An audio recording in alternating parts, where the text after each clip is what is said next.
नाशिकचं TCS धर्मांतरण आणि लैंगिक अत्याचाराचं आरोपींच्या आधार, पॅन आणि पत्ता तसंच डिजिटल नेटवर्कची आता सखोल तपासणी होतीये। आरोपींची ओळख पटवली जातीये, कागदपत्र आणि आर्थिक व्यवहारांची सुद्धा पडताळणी होतीये। काही आरोपींनी बनावट किंवा वेगवेगळ्या नावांनी कागदपत्र वापरल्याचा संशयही व्यक्त होतोय। सामाजिक, आर्थिक आणि डिजिटल नेटवर्क मधील महत्त्वाचे धागेदोरे तपास यंत्रणांच्या हाती लागलेत आणि आज आरोपींना पुन्हा एकदा न्यायालयात हजर केलं जाणार आहे।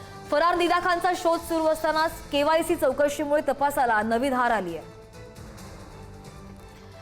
या संदर्भात आणखी जाणून घ्या आमचे प्रतिनिधी किरण आपल्यासोबत। किरण, बऱ्याच दिवसांपासून आपण बोलतो निदा खान संदर्भात पोलिसांची पथकं इतके दिवस मागावर असूनही यंत्रणा अपयशी का ठरतीये? दुसरी महत्त्वाची गोष्ट, आज जी सुनावणी होतीये त्यामध्ये नेमकं काय होऊ शकतं, मागच्या सुनावणीमध्ये काय झालं त्याचे सुद्धा अपडेट्स।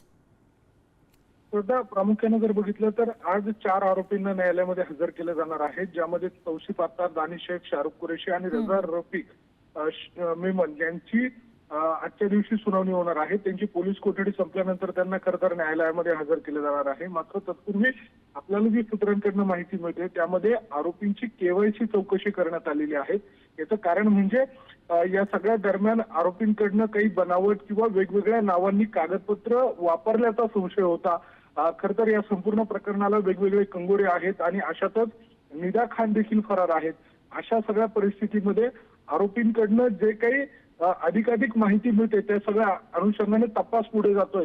यासाठी त्या सगळ्या संदर्भामध्ये तपास देखील करतोय, धागेदोरे तपासण्याचा प्रयत्न या सगळ्या दरम्यान सुरू आहे।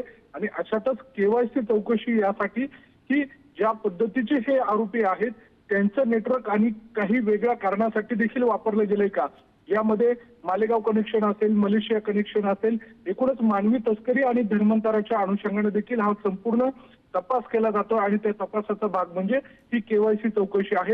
येत्या काळामध्ये आणखी काही कंगोरे या सगळ्या तपासाच्या दरम्यान समोर येण्याची शक्यता आहे। श्रद्धा, अगदी आता आणखी काही महत्त्वाचे धागेदोरे पोलिसांच्या हाती लागण्याची शक्यता सुद्धा निर्माण होतीये। किरण, धन्यवाद दिलेल्या सगळ्या ताज्या अपडेट्ससाठी।